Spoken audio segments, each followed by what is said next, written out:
Buenos días, ¿cómo les va? Buenos días. Buenos días. Buenos días. Sí, hagamos un poquito. Bueno, decime, Sebastián, ¿tenés alguna duda por esas casualidades? Sí, justo, ¿qué tal? Buenos días. Buenos días. Te hago una consulta. Mirá, si supongamos que viene al estudio un cliente que lo quieren ejecutar por un pagaré, el título está perfecto. Sí. Sí.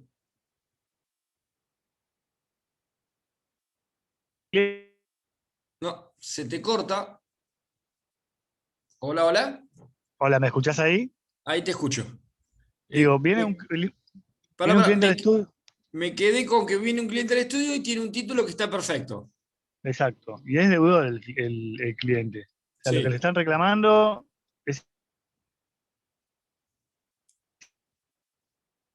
No, se corta, che. ¿Hola? Hola, hola. ¿Me escuchás? Sí, pero se te corta, no, capaz que Yo la te señal. preguntaba, no Sí. sé si me escuchaste, te preguntaba qué defensa le podemos ofrecer a un cliente que tiene esa situación y que efectivamente es deudor. Es muy bueno. Digo, Es muy buena la pregunta. tiene todo para perder y está todo documentado. Bien. Bueno, a ver. Vamos, como siempre les digo, una cosa es el deber ser y otra cosa es el ser. ¿Sí? Uno como profesional tiene que ser, digamos, uno tiene que ser para que. No lo tengo acá el artículo. O sí, a ver, para. A ver.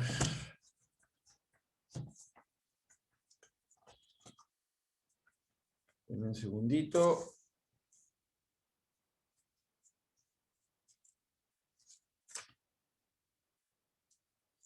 No es acá. Pero bueno, la realidad de lo que ustedes tienen que tener en cuenta es. Una cosa es el ser y otra cosa es el deber ser. La realidad es que uno como abogado no solamente es abogado independiente y que atiende los intereses de un cliente, sino que en definitiva también tiene que saber que es un operador de la justicia, es un colaborador de la justicia, es una parte activa del servicio de justicia. Por más que uno sea independiente y defienda los intereses. Yo debo ser independiente, imparcial, no. Debo ser independiente, parcial. ¿Por qué? Porque yo defiendo los intereses de mi cliente. Ahora, por defender los intereses de mi cliente, no puedo entorpecer injustamente y sin ningún derecho un procedimiento judicial. Eso es desde el punto de vista del deber ser. Yo debo atenerme a tener un cierto respeto y el cumplimiento de normas, porque también el Código de Procedimiento prevé sanciones combinatorias ¿para qué? Y para el caso de dilaciones innecesarias, injustificadas, planteos innecesarios. Eso es en el deber ser. En el ser pasa de todo. La realidad es que se plantea cualquier cosa con tal de perder tiempo, pero muchas veces esos planteos de cualquier cosa implican justamente mayores costos. Si vos planteás en un pagaré la falsedad de la firma y planteás que se tiene que sortear un perito calígrafo, sabiendo que la firma es tuya y que cuando hagan una pericial caligráfica va a salir que la firma es tuya, en definitiva, digamos, no solo que vas a encarecer el proceso porque vas a tener un perito, sino que además, al momento de condenar, al ser la firma tuya, fíjate, vas a ver un artículo del código que dice que se te aumentará la deuda en una multa de un 10 a un 30%, una cosa así. Y obviamente los honorarios, cuando veamos honorarios, vas a ver que si no hay excepciones, los honorarios son una cosa, y si hay excepciones, los honorarios son otra cosa. Entonces, desde el punto de vista del deber ser y del buen abogado y del buen abogado litigante, cuando no hay nada para hacer, no hay que hacer nada. Hay que hablar con el cliente y decirle, mirá, no hay nada para hacer. Lo que puedo tratar de ver es de que vos te presentes, que constituyas domicilio, que estés representado en el proceso para fiscalizarlo, para que no haya ningún tipo de violación a tus derechos de defensa en juicio. Pero si no hay defensa, no hay defensa. ¿Sí? Sí, perfecto, entonces, gracias. Ese es el buen abogado litigante. Pero bueno, hay de todo. Bien, dicho esto, empezamos con expensas. Expensas. A ver, el título ejecutivo es el certificado de expensas. Como siempre venimos hablando, en cada uno de los títulos que venimos desarrollando, lo cierto es que vamos a arrancar hablando un poquito de el origen o la causa que genera este certificado de expensas, y después nos vamos a meter puntualmente en el título ejecutivo expensas, certificado de expensas, para ver sus características y sus detalles a los fines de poder ser reclamado en el proceso ejecutivo. ¿Sí? ¿Qué son las expensas? ¿Alguien me puede decir qué son las expensas?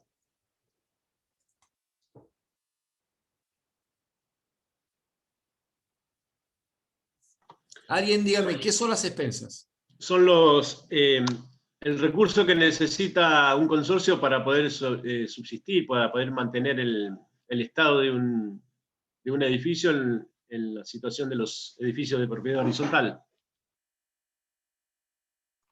Constituyen los gastos ordinarios. Ordinario, bien. Ordinario y extraordinario también, porque surgen a veces... Pero son las expensas extraordinarias. Claro. Bien, bien. Está bien. La realidad es que todo gasto, digamos, todo gasto necesario para el mantenimiento del edificio puede ser considerado expensa.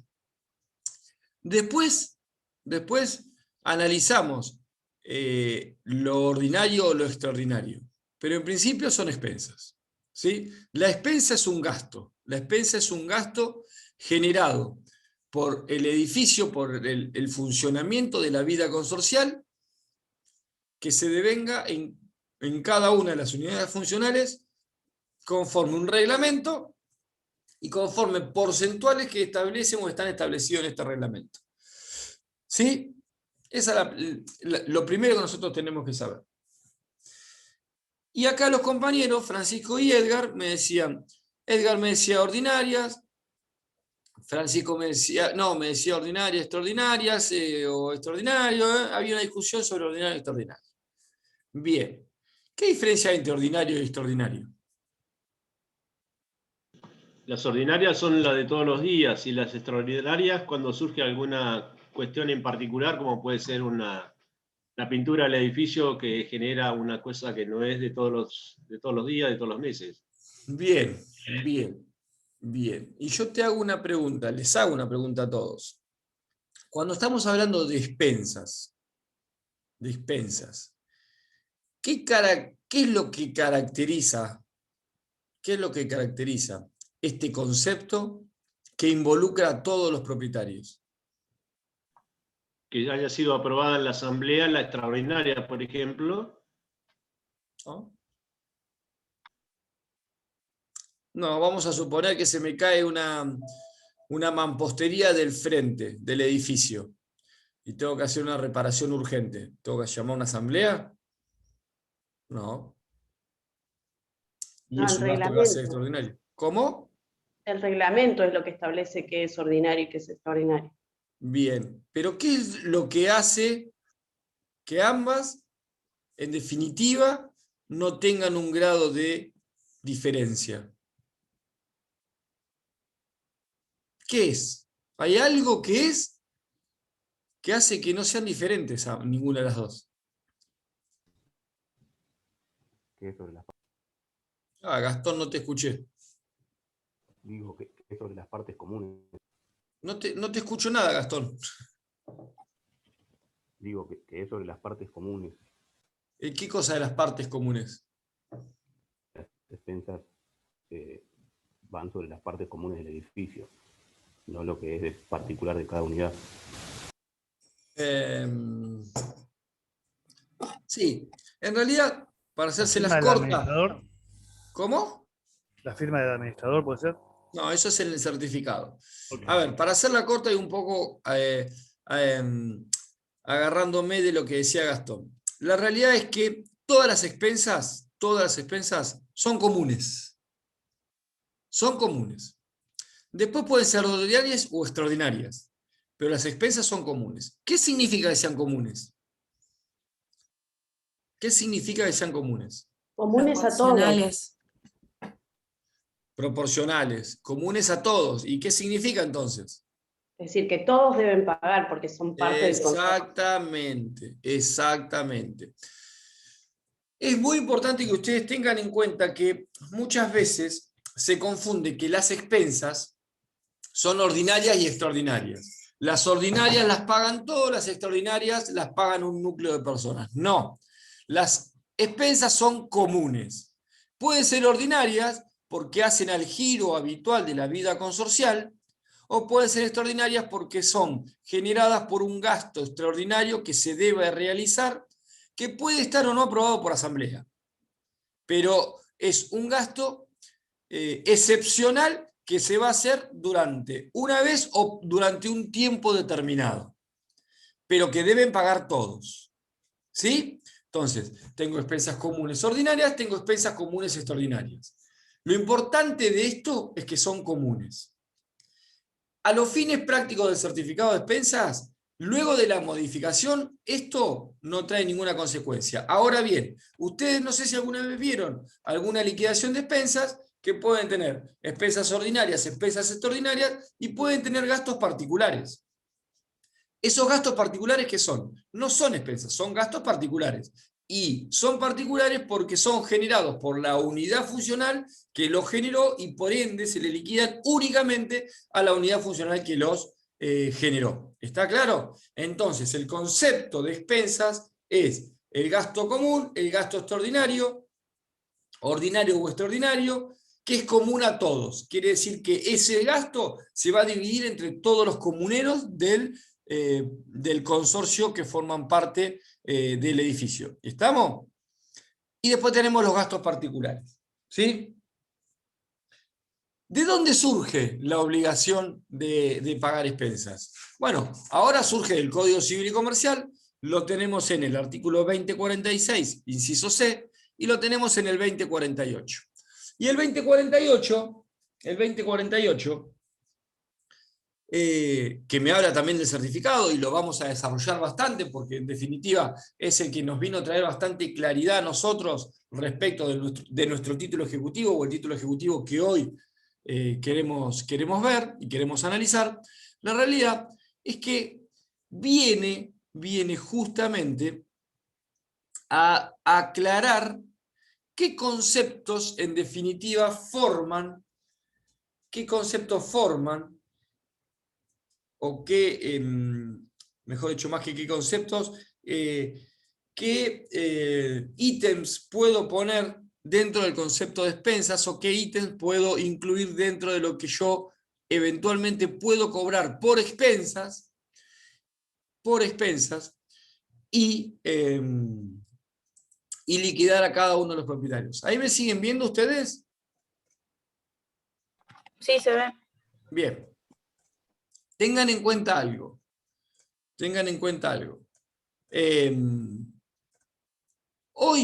Hoy el 2048, ¿tienen ahí a mano el Código Civil y Comercial? Sí. Hoy, el 2048, ahora lo vamos a leer. Fíjense que, a diferencia de lo que establecía antes la ley 13.512, ustedes tienen que entender que hoy todo lo que está relacionado con expensas se rige por el Código Civil y Comercial. Pero lo cierto es que antes existía la ley 13.512, una ley viejísima que estaba muy limitada en cuanto a ciertos conceptos, y el Código Civil y Comercial los actualizó y dejó de lado, logró zanjar un montón de cuestiones o cuestionamientos que se planteaban vía defensas en los procesos ejecutivos de expensas. Lo cierto es que hoy, en el título ejecutivo que vamos a analizar, puede contener, a raíz de este 2048, que en el seno no solamente va a estar compuesto por expensas, sean comunes o extraordinarias, o mejor dicho, como dijimos, las expensas ordinarias, expensas comunes, ordinarias o extraordinarias, sino también que puede tener otras obligaciones pecuniarias. Todas obligaciones pecuniarias que esté obligado a pagar el propietario, en definitiva, podrá ser incluidas dentro de este certificado de expensas. ¿Alguien que me lea el 2048, por favor? Dice, gastos y contribuciones. Cada propietario debe atender los gastos de conservación y reparación de su propia unidad funcional. Eso, Así- perdón, eso, lo que estamos hablando ahí, es de un gasto particular.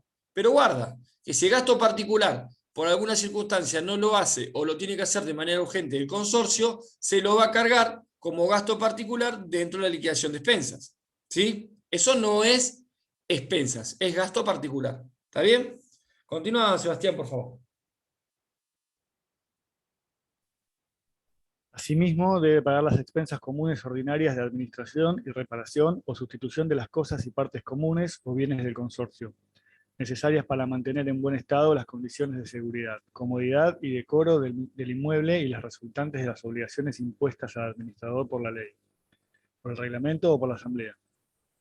Igualmente, son expensas comunes ordinarias las requeridas por las instalaciones necesarias para el acceso o circulación de personas con discapacidad, fijas o móviles, y para las vías de evacuación alternativa para casos de siniestro. Fíjate que hasta ahí, fíjense que hasta ahí, estamos hablando de todo lo que son expensas comunes ordinarias. Y fíjense que lo habla así. Debe pagar expensas comunes ordinarias de administración. ¿Sí? Hasta ahí, lo que habló Sebastián es de expensas comunes ordinarias. Continúa, Sebastián, por favor. Debe también pagar las expensas comunes extraordinarias dispuestas por resolución de la asamblea. El certificado Bien. de deuda. Sí. Esperen. Fíjense que dice, expensas comunes extraordinarias dispuestas por resolución de asamblea. Está bien, es lo que decía Edgar hoy, ¿tienen que estar por asamblea? Sí, mayormente sí, pero puede haber alguna expensa extraordinaria generada por la vida consorcial y la urgencia del gasto extraordinario que se debe hacer. ¿Puede pasar? Sí, puede pasar. Y se puede hacer y se puede liquidar.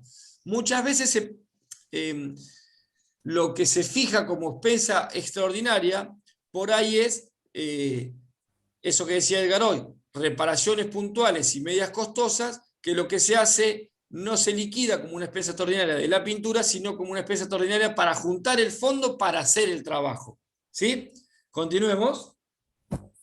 El certificado de deuda expedido por el administrador y aprobado por el Consejo de Propietarios, si este existe, es título ejecutivo para el cobro a los propietarios de las expensas y demás contribuciones. Bien. En la última parte es lo que vamos a analizar después, que es la parte del certificado.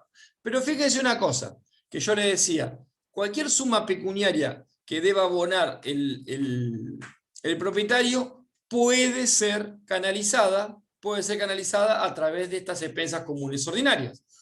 Un ejemplo muy claro, muy simple es, los reglamentos de propiedad muchas veces prevén un cierto reglamento de convivencia, que ante la falta de cumplimiento de este reglamento, lo que se genera es básicamente que la imposición de multas. Multas establecidas también en el reglamento. Antes se discutía si esas multas podían ser ejecutadas, si podían ser incluidas dentro de un certificado de expensas, porque decían, no, las multas no son expensas, las multas son sumas adeudadas que deben ser canalizadas a través de ¿qué? A través de un cobro sumario del cobro de pesos. ¿Por qué? Porque no tienen nada que ver con expensas comunes, ya sean ordinarias o extraordinarias. No son expensas. Y ahora fíjense que con este parrafito que dice, igual, dice, resultantes de las obligaciones impuestas al administrador por la ley, por el reglamento o por la asamblea. Todo lo que esté impuesto al propietario por ley, por reglamento o por asamblea, en definitiva podrá ser canalizado a través de expensas. Esto que yo les estaba contando está impuesto por un reglamento. Con lo cual, si yo no cumplo el reglamento de convivencia y a mí se me aplica una multa y yo no pago la multa, esa multa me va a poder ser ejecutada a través de un certificado, el certificado que establece el último párrafo del artículo 2048. ¿Está claro?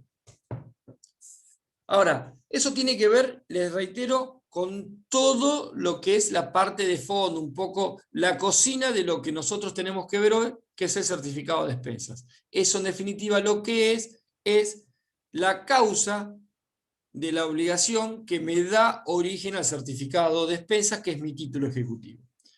Y teniendo en cuenta esto que estamos hablando, y adentrándonos ya al título ejecutivo en forma puntual, nosotros tenemos que tener en cuenta que nuestro título ejecutivo se va a regir, un segundito,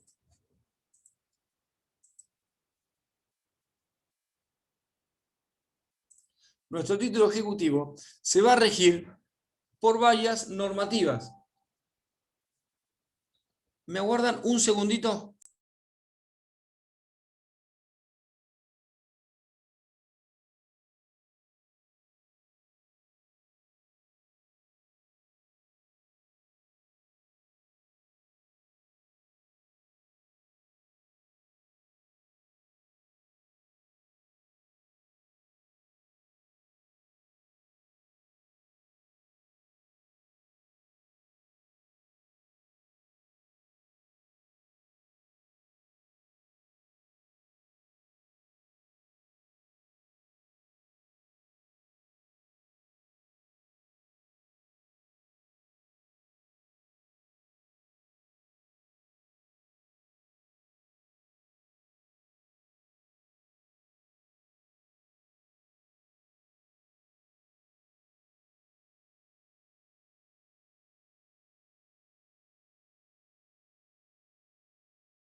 Disculpen, un break. Bien, arrancamos con el título. Entonces yo les decía, el título ejecutivo tiene que cumplir o está, digamos, abarcado por varias normativas. Está abarcado por varias normativas.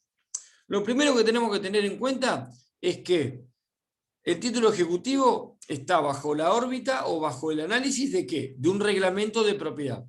Debo cumplir con lo que establece un reglamento de propiedad, en cuanto a sus formas, en cuanto a sus requisitos, en cuanto a, por ejemplo, si el reglamento de propiedad me establece que las expensas se liquidan en forma mensual, voy a tener que identificar cada uno de los meses. Si el reglamento me indica que debe ser liquidada las expensas en forma bimestral, en definitiva, mi certificado va a tener que ser, va a tener que incluir en cada uno de los periodos que yo liquide en forma bimestral. Después debe cumplir, o debe estar, o está bajo la órbita del Código Civil y Comercial. Acabamos de leer el 2048, Sebastián lo leyó en la última parte, y acá hay una cuestión muy importante. Con la creación del 2048, el dictado del artículo 2048, desde su creación, viene a traer solución unificada en toda la República Argentina, porque en definitiva, antes dependíamos, para determinar si un crédito de expensas era reclamable por la vía ejecutiva, dependíamos de cada uno de los certificados, de los códigos de procedimiento de cada provincia. Y así, por ejemplo, nosotros en Nación, a través del artículo 524, y en provincia, en el artículo 522, no teníamos problema porque el 522 nuestro establecía que constituiría título ejecutivo, el crédito de expensas comunes y bla, bla, bla. En Nación decía más o menos algo similar, con lo cual no había mayores inconvenientes en nuestra jurisdicción. Pero en otras jurisdicciones, en otras provincias, no pasaba lo mismo. Santa Fe, por ejemplo, no preveía el proceso ejecutivo. Eso generaba que el crédito de expensas, que es un crédito de carácter alimentario, un crédito que es necesario para la vida consorcial, sea muy engorroso su recuperación vía judicial. Y eso es un problema, porque si tenemos una gran morosidad dentro de nuestro consorcio, eso genera que la vida consorcial, en definitiva, se complique en demasía. Eso por un lado. Por otro lado, tenemos también la cuestión que el 2048, en nuestro caso, que teníamos previsto en nuestro código el certificado de expensas como título ejecutivo, también preveía que si el reglamento, nuestro 522, ¿qué decía? Sí, mirá, el crédito de expensas puede ser canalizado por la vía ejecutiva. Pero también decía que el certificado debería contener las condiciones que se establezcan en los reglamentos. Y que si el reglamento no preveía la creación del certificado de expensas, debían acompañarse actas protocolizadas donde cada una de las expensas estuviesen aprobadas, cada una de las expensas que yo estaba reclamando estuviesen aprobadas. ¿Eso qué ocasionaba? Ocasionaba que en definitiva era medio engorroso, que yo tenía que hacer en definitiva un certificado para identificar el crédito, para darle las características del 518 de todo título ejecutivo, pero además debía acompañar actas protocolizadas, en realidad se acompañaban actas certificadas de asamblea, donde en definitiva las expensas estuviesen aprobadas. Bastante engorroso, por cierto, y bastante complicado. Dicha situación, hoy, esta que establece el 522, que se los leo rápidamente, dice: constituirá título ejecutivo el crédito por expensas comunes de edificios sujetos al régimen de propiedad horizontal. En el escrito en que se promueva ejecución deberá acompañarse certificado de deuda que reúna los requisitos exigidos por el reglamento de copropiedad. Si este no lo hubiera previsto, deberá agregarse copia protocolizada de las actas de las reuniones de consorcio celebradas de conformidad con el reglamento en las que se ordenaran o aprobaran las expensas. Asimismo, se acompañará constancia de deuda líquida y exigible y del plazo concedido a los copropietarios para abonarla, expedido por el administrador o quien haga sus veces. Fíjense que me decía: sí, es título ejecutivo, tengo que acompañar un certificado que cumpla con los requisitos del reglamento, y si el reglamento no prevé actas protocolizadas. Esa situación, en realidad, del 522, hoy ha quedado sin efecto por el 2048. Porque el 2048 viene a unificar esto y dice: el certificado de deuda de expensas expedido por el administrador y aprobado por el Consejo de Propietarios si existiese, es título ejecutivo para el cobro a los propietarios de las expensas y demás contribuciones, que es lo que hablábamos hoy. Fíjense que puedo cobrar expensas y demás contribuciones. Demás contribuciones son esas obligaciones pecuniarias que pueden surgir de la ley, del reglamento o de cualquier normativa. ¿Estamos? Entonces, hoy el 522 y el 524 en el Código de Nación, que eran más o menos similares, ha quedado en desuso. En realidad no tiene mayor sentido ni mayor razón de ser. En realidad hoy me estoy rigiendo por lo que dice el 2048. Quiere decir que hoy en toda la República Argentina, por este 2048, las expensas son reclamables, la obligación de expensas son reclamables vía ejecutiva a través del certificado que debe cumplir con los requisitos del 2048, que ahí dice, expedido por el administrador y aprobado por el Consejo, y además deberá cumplir con los requisitos eventualmente que establece el reglamento. ¿Estamos? Luego, ¿qué más debe tener un certificado? ¿Con qué otras normativas deben cumplir? Ya hablamos de reglamento y hablamos de Código Civil. Código de Procedimiento. Siempre nombramos el mismo artículo, el 518. El 518 es muy importante, porque en definitiva es mi caballito de batalla para determinar o para la creación de cualquier título porque debe cumplir con los requisitos de todo título ejecutivo, que ahora vamos a ir viendo. Y después tenemos, ¿qué más? Y después tenemos que, en definitiva, en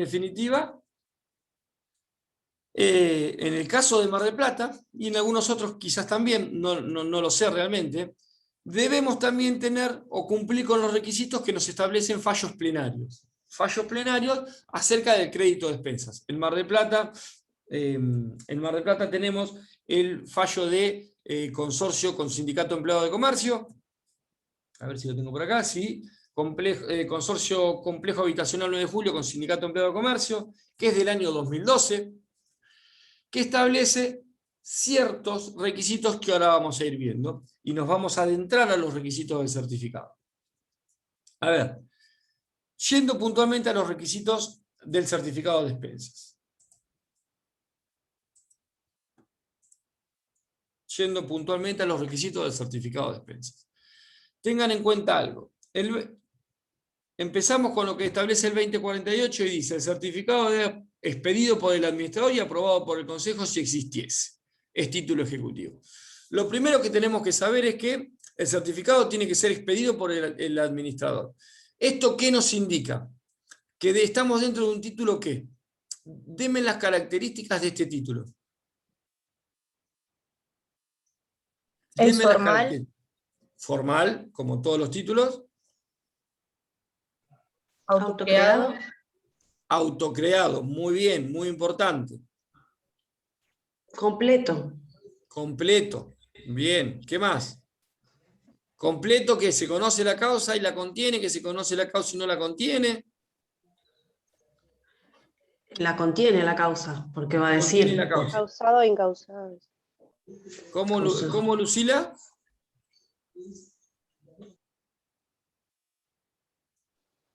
Causado, incausado, ¿y eso? Sí. ¿Causado o incausado para vos, Lucila? Es causado, pero no contiene la... No contiene la causa. ¿Y para vos, Laura, contiene la causa? Y porque dice que es de acuerdo al reglamento, entonces el reglamento debe dar alguna especificación con respecto a quién le van a cobrar y demás, y por qué. Está bien, pero el certificado la contiene, eso está puesto dentro del el certificado de expensas. No sé. Pero A mí no, profe, no está puesto. ¿Cómo, Carolina? perdón, si hace una distinción de los rubros, ¿no? Que pone expensas ordinarias, particulares, o sea, ahí estaría especificando, ¿no? Bien, Está No sé si especificando entendí. la deuda, pero no como surge. claro, exactamente. A ver, una cosa es que se especifique cada uno de los periodos y en definitiva si son expensas ordinarias o extraordinarias, y otra cosa es cómo está compuesto esa expensa ordinaria y extraordinaria. Vos pensás que una expensa ordinaria está compuesto por el pago de la luz, el pago del ascensorista, el pago de la limpieza, el pago del portero, del encargado, el costo de productos de limpieza, ¿entendés? Todos esos gastos divididos entre todos los propietarios conforman los 2.000 pesos que vos tenés que pagar de expensas. Y en el certificado van a figurar los 2.000 pesos que vos tenés que pagar de expensas. No que tuviste que pagar un pedacito de luz, un pedacito de gas, un pedacito de ascensor, un pedacito... ¿Me explico? Esa es la causa. Sabemos que la causa es esa. Surge del reglamento, como decía Laura, pero en el certificado no me va a figurar cada uno de estos conceptos de ascensorista, encargado, luz, gas, producto de limpieza. ¿Me explico? Sí, profe, Exactamente. tengo una consulta. Sí. Y en el caso, por ejemplo, cada uno paga en proporción a la parte indivisa, ¿o no? Correcto. Si no tiene acceso a un patio, o sea, va a cobrar menos. ¿Y en el certificado de deudor se especifica eso? El Perdón. certificado de saldo de deudor, perdón. Perdón, no. Primeras cuestiones a tener en cuenta. Si uno tiene acceso o no tiene acceso, la realidad es que es un tema, digamos, que vamos a tratar en la segunda parte cuando veamos propiedad horizontal. Pero ateniéndonos a lo específicamente de expensas, las expensas se liquidan conforme un coeficiente que está establecido en el reglamento. Después discutimos cómo llegamos a ese coeficiente, pero es un coeficiente. Vos, Carolina, vas a pagar el 0,45% del total de los gastos. Y las expensas se liquidan conforme al 0,45% del total de los gastos. Después puede ser que el reglamento prevea que hay algunos gastos que, Carolina, vos no los pagás. Eso es otra cosa. Pero en definitiva vos te van a liquidar conforme un porcentaje que esté establecido en el reglamento y conforme los gastos comunes que te correspondan.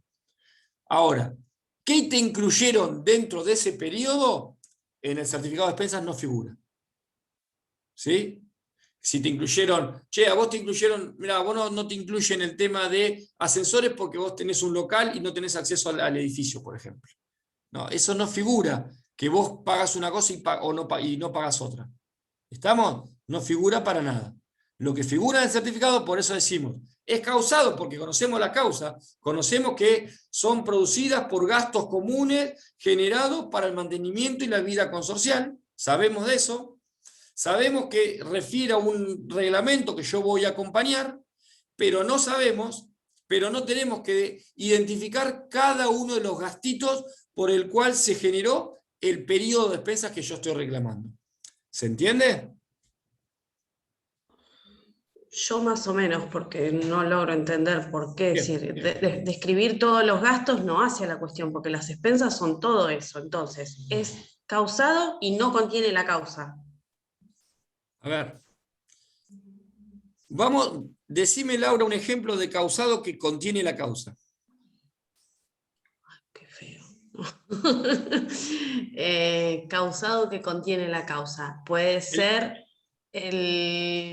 lo de cuenta corriente, el certificado de cuenta corriente. ¿No contiene la causa? No la contiene. ¿Por qué pero no en este contiene caso, la causa? Pero porque vamos a hacer eso.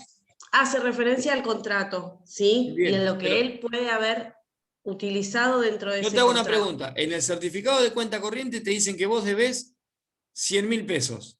Pero no te dice que son.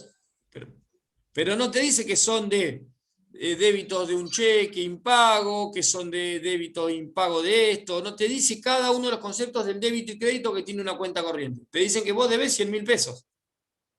¿Sí?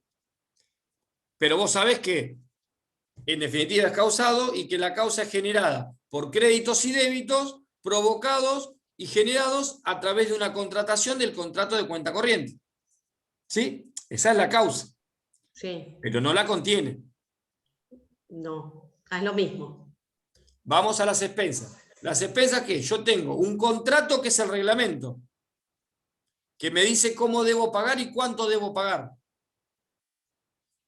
Y dentro de las expensas voy a tener luz, gas, teléfono, producto, que me generan que yo deba pagar solamente 100.000 pesos, 10.000 pesos.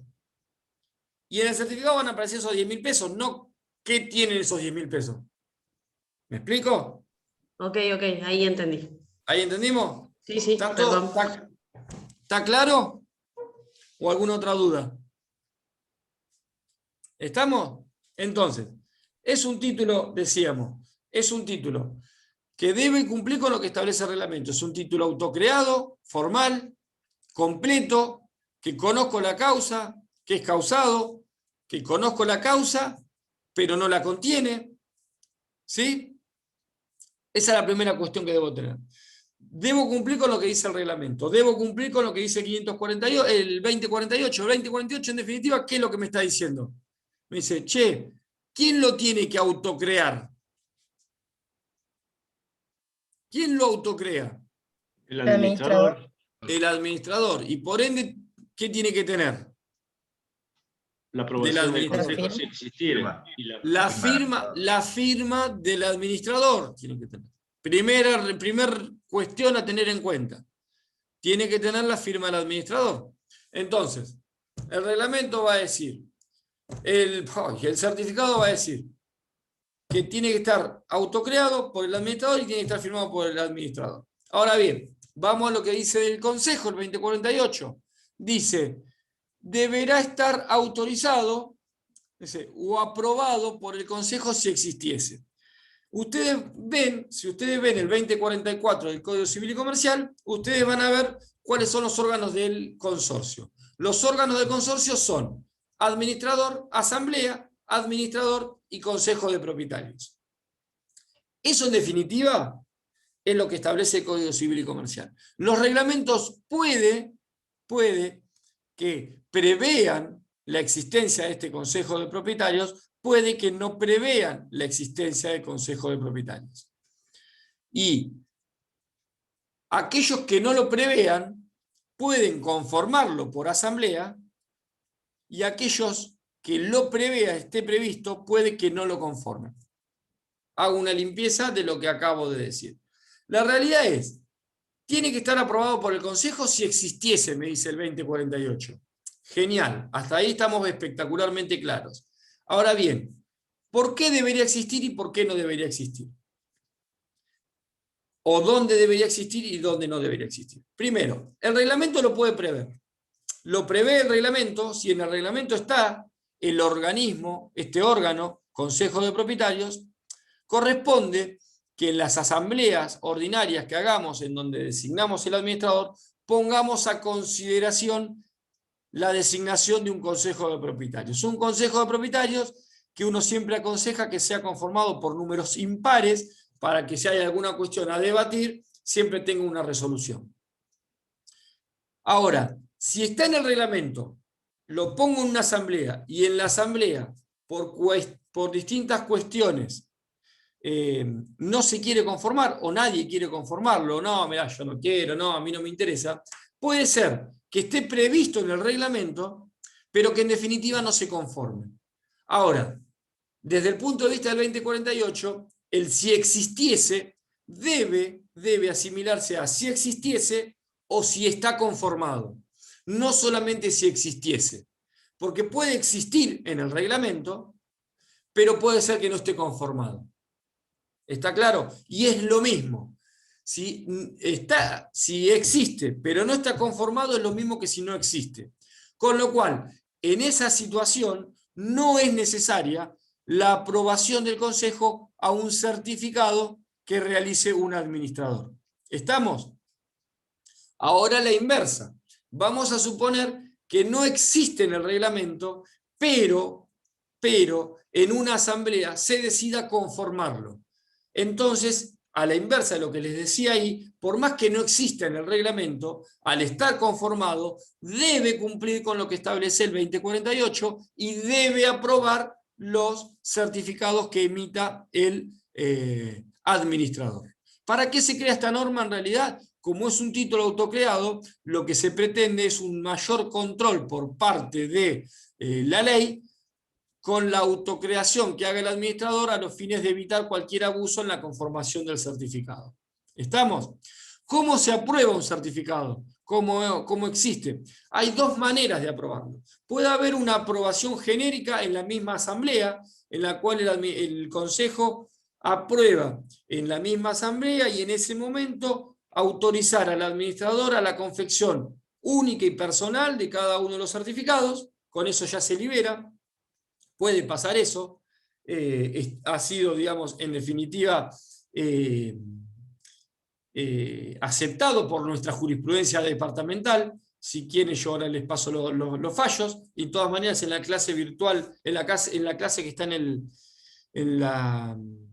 el campus virtual está, puede ser aprobado en forma genérica, o puede ser aprobado para el caso puntual con la firma, con la suscripción del consejo, de los consejeros, en el mismo certificado. Vale decir, va a estar la firma del administrador y va a estar la firma de, los consejeros a renglón seguido o por debajo de la firma del administrador. Una cuestión también importante y pragmática, o práctica mejor dicho. Cuando yo le decía que es conveniente siempre tener consejeros impares, vamos a suponer que necesito la aprobación de un certificado y tengo 3 consejeros, con la firma de 2 bastaría, porque en definitiva, como todo órgano colegiado, trabaja y funciona por mayorías. Vale decir que si hay uno de los consejeros que no aprueba el certificado, pero 2 que sí, en definitiva, ese grupo colegiado de consejeros por mayoría ha aprobado el certificado. Esto quiere decir que si yo lo hago firmar con la mayoría de los consejeros, y no por todos, será suficiente a los fines de la validez de dicho certificado. ¿Quedó claro esto? Una consulta, Gonzalo. Sí. Viste que la asamblea debe aprobar la rendición de cuenta del administrador. Sí. Si llegado el caso que una asamblea no apruebe esa rendición de cuenta porque no le cierran los números, por esa deuda sería de alguna manera refutada si no está aprobada esa administración. Mirá, la cuestión pasa por lo siguiente. Muchas veces la no aprobación de cuentas por parte de un administrador lo que genera es que no se le renueve el mandato. Con lo cual, digamos, el administrador tampoco por ahí estaría en condiciones de emitir un certificado. ¿Me explico? Ahora, si esas cuentas no estuviesen aprobadas por alguna circunstancia, en definitiva no se puede generar, pero en ese caso los consejeros no deberían aprobar un certificado en esos términos. Mi pregunta era si, suponete, no renueva la administración, pero había generado una deuda, pero al no haberse aprobado la rendición de esa administración. Sí, lo que pasa que ahí exigible la deuda si no estaba aprobada por la Bien. asamblea? Esa es la pregunta. Bien, la realidad está bien. Es lógica tu pregunta, pero ahí encontrás un valladar en el proceso ejecutivo, que es, vos no podés discutir la causa de la obligación. Vos la conocés, existe, pero vos no podés discutir la causa de la obligación. Entonces, en el proceso ejecutivo, ese cuestionamiento que vos estás haciendo no lo podés hacer. En el proceso ejecutivo. No lo vas a poder hacer. Si está firmado por el administrador y por los consejeros, ese certificado cumple con los requisitos del 2048. ¿Cómo está compuesto? Si están aprobadas o no las cuentas, es una cuestión ajena y que va más allá del proceso ejecutivo. Por lo tanto, no vas a poder discutirlo en el proceso ejecutivo. No significa que no tengas el ordinario posterior o no tengas un proceso sumario en donde vos estés impugnando. Yo, por ejemplo, ahora estoy iniciando una causa contra un consorcio porque estoy impugnando unos gastos particulares que se me cargó en mi unidad funcional, por unas reparaciones que me cargan a mí, por unas filtraciones de agua en un departamento de abajo. A mí nadie me avisó, hicieron todas las reparaciones y me las cargan. Yo, no, pará. Me hubiese avisado, yo me hacía cargo si me tengo que hacer cargo. Además, yo no vi de quién originó, de dónde se originaron. Entonces, yo impugné el gasto de expensas. Y lo que voy a iniciar ahora es un juicio de rectificación de expensas, de liquidación de expensas, y como medida cautelar, que se evite la ejecución de esos periodos que yo estoy impugnando.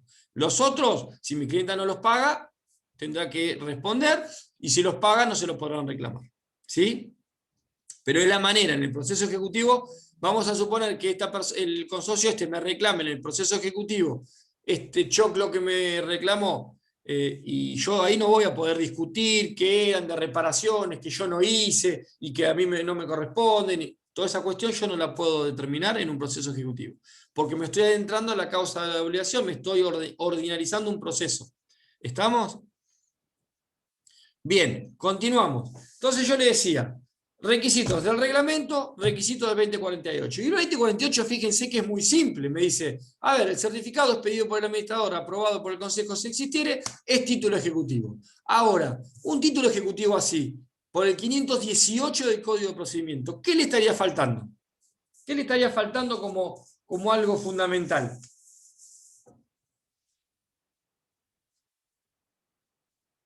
¿Qué le estaría faltando? Que siempre hablamos que tiene que tener un título ejecutivo. La suma líquida y exigible. Bien, líquida, monto de la deuda reclamada. Perfecto. ¿Eso qué hace? A tener la suma líquida o fácilmente liquidable y exigible. Ahora, lo de la exigibilidad se los voy a preguntar cómo hacen para que surja la exigibilidad. Pero bien. ¿Qué más? Perfecto eso.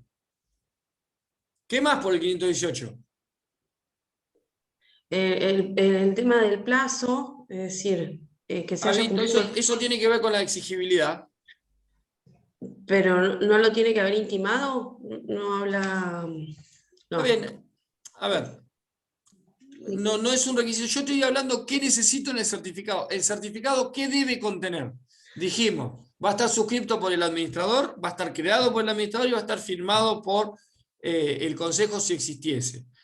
Laura me dijo, tiene que tener el monto también el certificado. Correcto. ¿Qué más tiene que tener? Y tiene que identificar al legitimado pasivo. Legitimado pasivo. Bien. ¿Qué más tiene que tener? Y los meses que adeuda más los intereses según la jurisprudencia. Está bien, ese es el monto de la deuda. La Yo no fecha de entiendo algo. declaración y la exigibilidad. Esperen, yo no entiendo algo. Me dicen legitimado pasivo y no me dicen legitimado activo. Los datos del consorcio, los Sí, datos... pero el legitimado activo.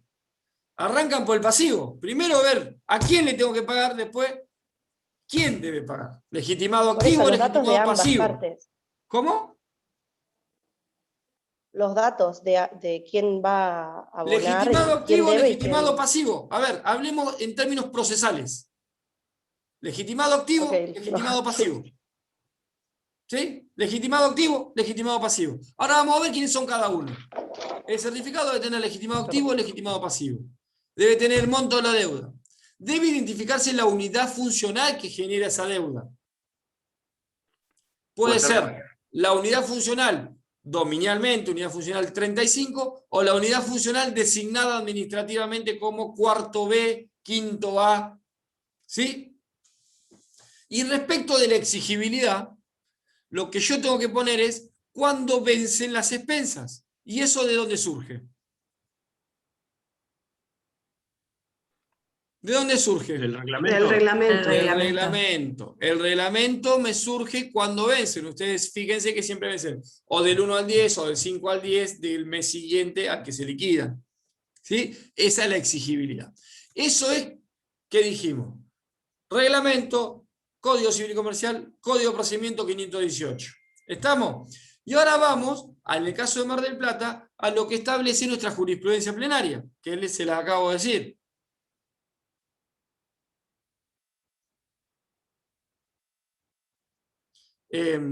Que se lo acabo de decir, es Consorcio Complejo Habitacional 9 de Julio con Sindicato Empleado de Comercio. ¿Qué nos establece esto? Esta jurisprudencia plenaria nos establece la posibilidad, mejor dicho, la obligación de tener que identificar en este certificado de expensas, tener que identificar cada uno de los periodos de expensas que yo estoy reclamando. Vale decir que yo podré tener un primer cuerpo de certificado donde voy a identificar la fecha de creación, voy a identificar el legitimado activo, que va a ser el consorcio, voy a tener el legitimado pasivo, que ahora vamos a ver quién puede ser, vamos a identificar la unidad funcional, vamos a identificar el monto reclamado en forma genérica, la suma de pesos 100.000, pero luego de eso deberé identificar cada uno de los periodos reclamados. Cada uno de los periodos reclamados. Vale decir, voy a tener enero del 2020, febrero del 2020, en marzo del 2020, abril del 2020, cada uno identificando periodo por periodo que estoy reclamando. Tengo que identificar el periodo, tengo que identificar el capital que yo estoy reclamando y tengo que identificar un concepto de intereses que yo no voy a reclamar a priori como deuda principal. Y ahora vamos a ver. Y después el vencimiento de cada uno de estos periodos. Ahora bien, si yo pongo al pie de esta descripción que estos periodos vencen del 1 al 10 del mes siguiente conforme lo establece el reglamento, no tengo que poner al lado de cada periodo el vencimiento. Yo estoy poniendo que todos vencen del 1 al 10 del mes siguiente a su generación. Punto. Con eso es suficiente para el vencimiento. Pero lo que sí voy a tener que tener es periodo por periodo cada uno de las expensas que yo estoy reclamando. Esto de la jurisprudencia plenaria es bien recibido, está muy bueno. ¿Por qué? Porque en definitiva hace que no se cercene el derecho de defensa en juicio de la parte ejecutada. ¿Por qué? Porque con cada uno de los periodos, identificando cada uno de los periodos, lo cierto es que le doy la posibilidad al ejecutado de poder plantear excepciones de pago, excepciones de prescripción, excepciones de inhabilidad de título, por algunos conceptos que estén prescriptos, que hasta estén pagos, que inhábilmente hayan sido incluidos en un certificado. Con un monto genérico en el cual digo que me deben 100.000 pesos y no sé qué periodos se están incluyendo, yo eventualmente no puedo determinar si ese periodo está prescripto o no está prescripto, si fue uno de los periodos que pagué o que no pagué, etcétera, etcétera. ¿Me comprenden? Una Francisco, consulta, Gonzalo. sí. Si en algún cargo que hubiese en una liquidación de gastos particulares, ¿eso también tiene que estar descripto como está descripto el mes y los intereses? En principio sí, ahora con el 2048, con todo lo que hablamos, sí, va a estar el periodo de expensas abril del 2021, gasto particular tanto, expensa extraordinaria tanto, puede estar todo. Hay algunos que lo que hacen es incluir dentro de la expensa común, directamente suman todo el concepto de ese periodo y lo ponen como expensa común y listo. En definitiva, no deja de ser, de acuerdo al 2048, una expensa común ordinaria de pago obligatorio por parte del propietario. Una consulta, ¿y se distingue el fondo común, digamos, del fondo de reserva? O sea, ¿cuánto debe del fondo de reserva? No. No, que no se debe del fondo de reserva. O sea, por eso les digo, chicos, a ver, tienen que entender algo de expensas. Los 1.000 pesos que vos pagás de expensas, Lucila, está compuesto por un montón de cosas. Entre ellos, el fondo de reserva. Eso es la causa. Y la causa no la contiene el título. ¿Me explico? Es como que vos me digas, ¿me dice cuánto pago de luz de ascensores? No. ¿Me explico? El fondo de reserva es un concepto más de los que están incluidos y que conforman el monto a pagar de expensas. ¿Me explico? Sí, eso lo entendí. Es más, el doctor del Cerro usó este claro ejemplo para explicar cuándo era un título causado, pero que no tenía la expresión de la causa, digamos. Está perfecto. Entonces, fíjense que hay un montón de conceptos que generan lo que yo tengo que pagar por mes, pero cada uno de esos conceptos no los voy a identificar en el certificado. No voy a decir, che, este mes me debe 3.000 pesos porque no pagó el fondo de reserva. No pagó 3.000 pesos, punto. Lo que tenía que pagar era 3.000 pesos. En concepto de que despensas comunes. Ahora, dentro de esas despensas comunes hay un montón de rubros. Hay un montón de rubros que conforman. ¿Sí? Pero esa es la causa. Y la causa no está contenida. ¿Sí? ¿Está claro, Lucila? Sí. Yo pensaba, digamos, que ponían algo general, digamos. No detallaban, ¿no? Esto de así, pero pensé que ponían, no sé, por lo menos algo general en el certificado. No, es que a ver, lo que se pone general es lo que hablamos al principio del cuerpo y después cada uno de los periodos identificados. ¿Cómo están conformados esos periodos? ¿Por qué vos me debés del mes de enero del 2021? ¿Por qué me debés 10.000 pesos? Eso es un tema que no entra en discusión en el proceso ejecutivo. ¿Sí? Bien.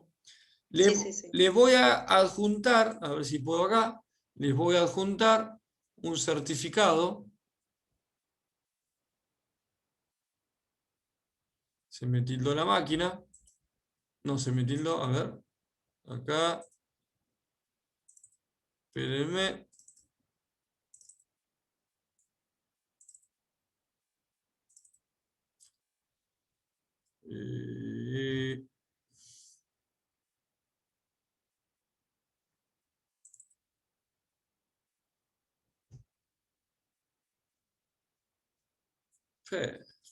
¿Dónde tengo un certificado?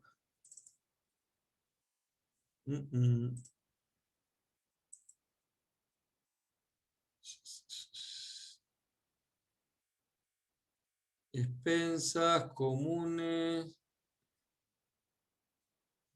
Qué complicado esto, ¿eh?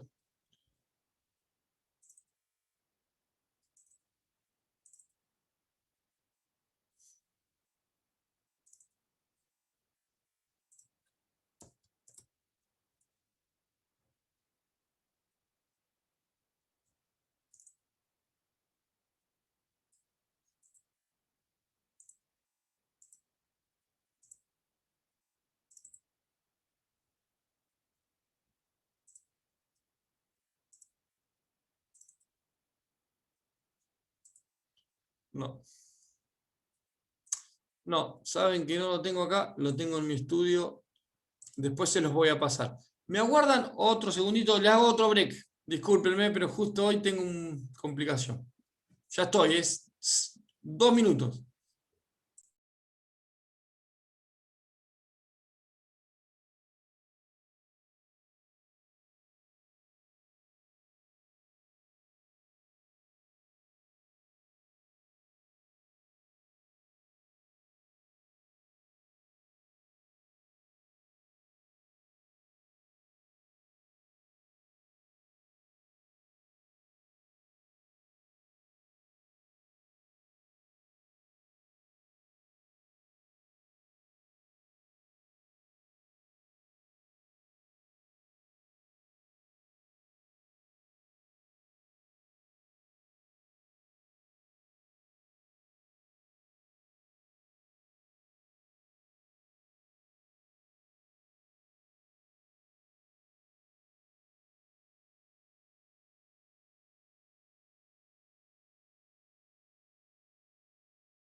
Ahora sí, continuamos. Bueno, después les voy a alcanzar, les voy a mandar el tema del certificado. Yo lo tenía, vos saben, en algún lado. A ver si lo tengo acá.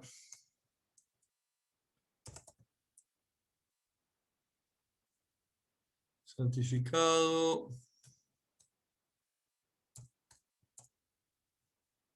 No.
Ahí encontré uno que se lo adjunto. A ver. Ahí le adjunté uno. Oh. ¿Qué dice? A ver. No, dice que no se puede adjuntar. Red desconectada me pone esto.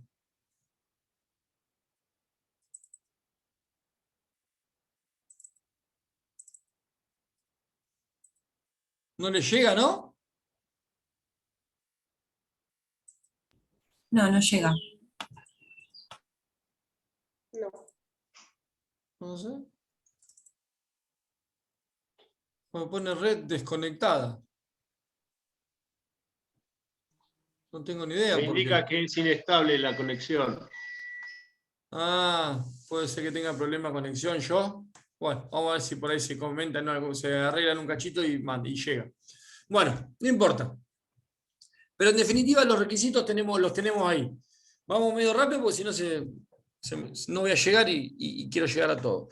Estábamos hablando hoy que el legitimado activo no tenemos problema. Sabemos que siempre es el consorcio. El tema lo vamos a tener en el legitimado pasivo. El legitimado pasivo antes figuraba en el artículo 8 de la ley 13.512 y ahora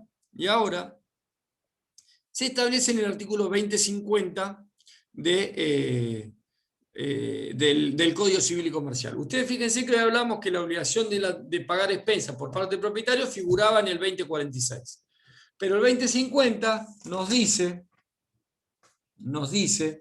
los obligados al pago de expensas. Además del propietario, dice el 2050, ya tenemos el propietario como un legitimado pasivo, y sin implicar liberación de este, están obligados al pago de los gastos y contribuciones de la propiedad horizontal, que sean los que sean poseedores por cualquier título. Díganme un poseedor por cualquier título que lo podamos incluir dentro de los legitimados pasivos. Un comprador por boleto de compraventa. Perfecto. ¿Quién más? ¿Quién? Alguien que tenga un El usufructo. legatario, el alquiler. Un locatario. ¿Cómo Sebastián me dijo locatario, Lucila? Sí, también. Sí. Bien, está perfecto. Ese es el típico error que se comete cuando hablamos de poseedor y de tenedor. El locatario no es poseedor, es un tenedor de la cosa, es un tenedor de la propiedad, pero no es poseedor. Entonces, guarda, porque esto, y es común el error, y sobre todo en esta época, que Mar del Plata ha cambiado mucho el paradigma en tema de alquileres. En Mar del Plata no era como Buenos Aires. En Buenos Aires hace muchísimos años se alquila una propiedad y el inquilino, el locatario, se obliga a pagar las expensas. Y eso muchas veces en la creencia del propietario genera la liberación de decir, bueno, si él se comprometió a pagar, la deuda es de él, la tiene él. No, fíjense que dice, además del propietario y sin implicar liberación de este. Primera cuestión. Siempre el propietario, y cuando hablamos de propietario hablamos de titular registral. Siempre el propietario titular registral siempre es legitimado activo. ¿Puede ser que sea legitimado activo con alguna otra? Sí, puede ser. Pero en definitiva siempre es legitimado pasivo este propietario titular registral.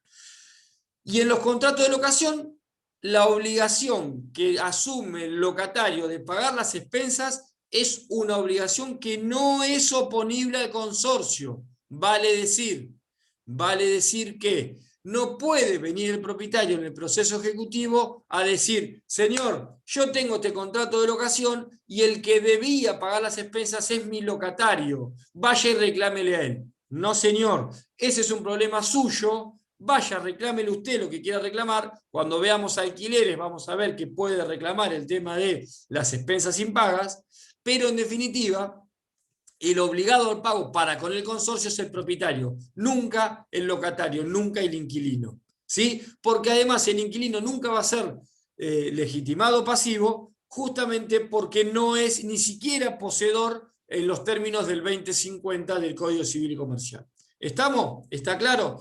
Entonces, ustedes como abogados de algún locador, siempre díganle, mire, ustedes si quieren poner que es a cargo de él las expensas, no hay ningún inconveniente, pónganlo, pero tengan controlado ese pago, porque en definitiva, si ellos no pagan, ustedes van a ser responsables frente al consorcio y ustedes van a tener que pagar la deuda frente al consorcio. ¿Sí? Tengan siempre en cuenta eso porque es un error, y ahora en Mar del Plata se utiliza lo mismo. Se utiliza las mismas cláusulas de, bueno, el locador paga 10.000 pesos de alquiler con malas expensas. Y en definitiva, las expensas es un tema no menor y un tema que generalmente cuando el locatario se ahoga, deja de pagar porque no le cortan la luz, no le cortan el gas, no le cortan el cable, y las expensas se empiezan a acumular. Cuando se va de la propiedad, resulta que no pagó en 2 años, 2 años y medio, y la deuda es un choclo y el propietario se encuentra con que tiene que salir a cubrir esa deuda. ¿Sí? Después, otro poseedor por cualquier título puede ser el usufructuario. Y el usufructuario es legitimado pasivo, no solo por el 2050, sino porque el artículo 2148, que habla de usufructo, está en el capítulo de usufructo, le impone la obligación del pago de expensas o le impone la obligación del pago del mantenimiento de la cosa. ¿Sí? Entonces el usufructuario es otro de los legitimados pasivos. Por último, hay un tema no menor que es el cónyuge no titular registral. El cónyuge no titular registral está previsto en lo que es el artículo 461 del Código Civil y Comercial, que era similar a lo que establecía en su momento el Código Civil y Comercial de Vélez-Sarsfield en el artículo 1276, cuando hablaba de aquellas deudas contraídas por el cónyuge, pero que tenía o estaba relacionado con los bienes conyugales. Ustedes recuerdan, familia vieron, ¿no? Sí. Ustedes recuerdan lo que es el sistema patrimonial, matrimonial, con respecto a lo que son bienes conyugales, bienes de la sociedad conyugal, de administración exclusiva de uno y de otro y demás.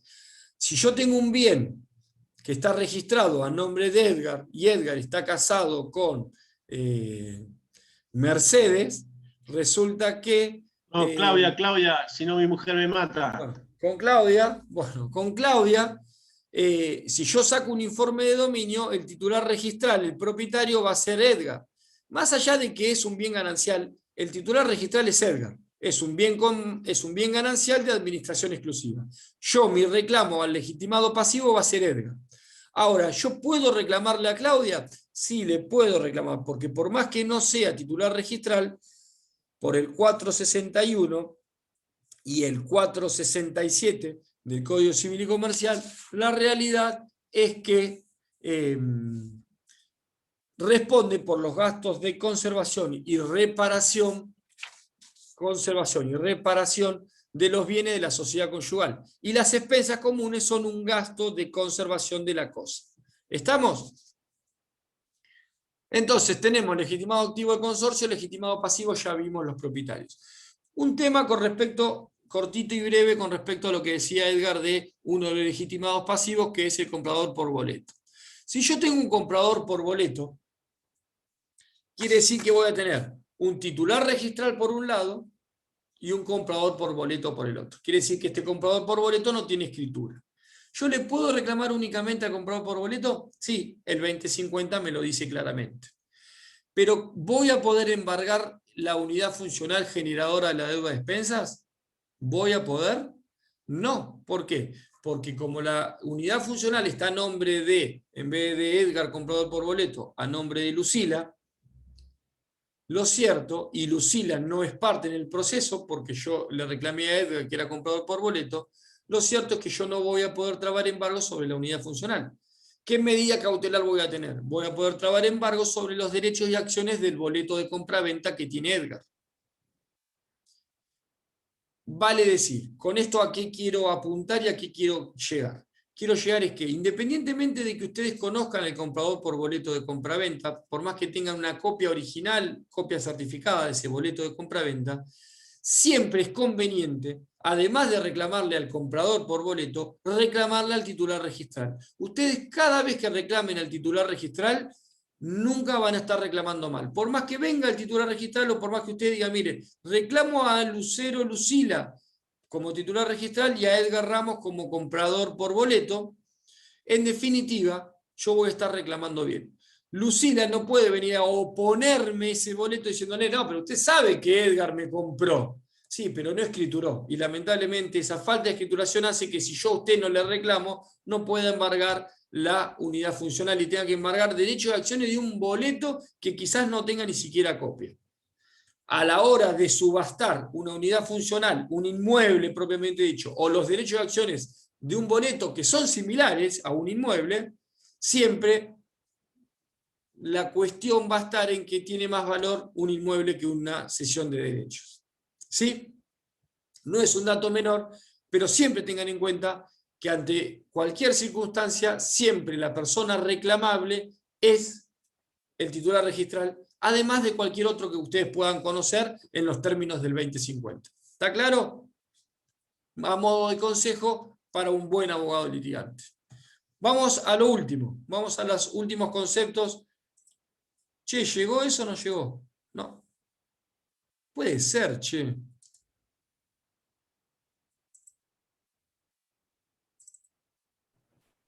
¿Por qué?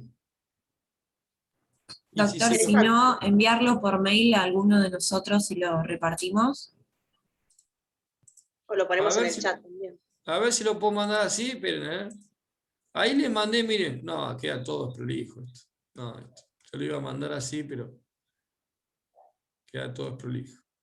No. Bueno. Yo no sé, capaz que es lo que dice Edgar, que no tengo buena señal, ¿eh? No, pero por ahí era mi internet que me mandaba esa No, notificación. pásenme un mail, a ver. Pásenme alguno.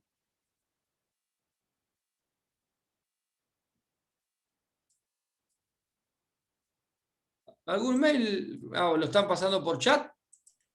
Ahí Sí, por se el chat. enviaron 2. Bien, ahí lo mando. Espérenme un cachito.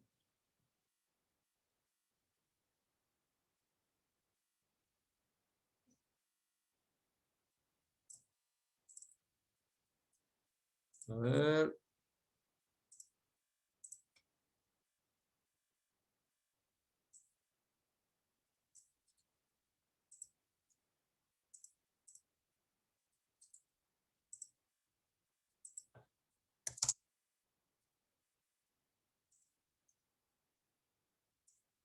¿Tienen abiertos estos mails ellos?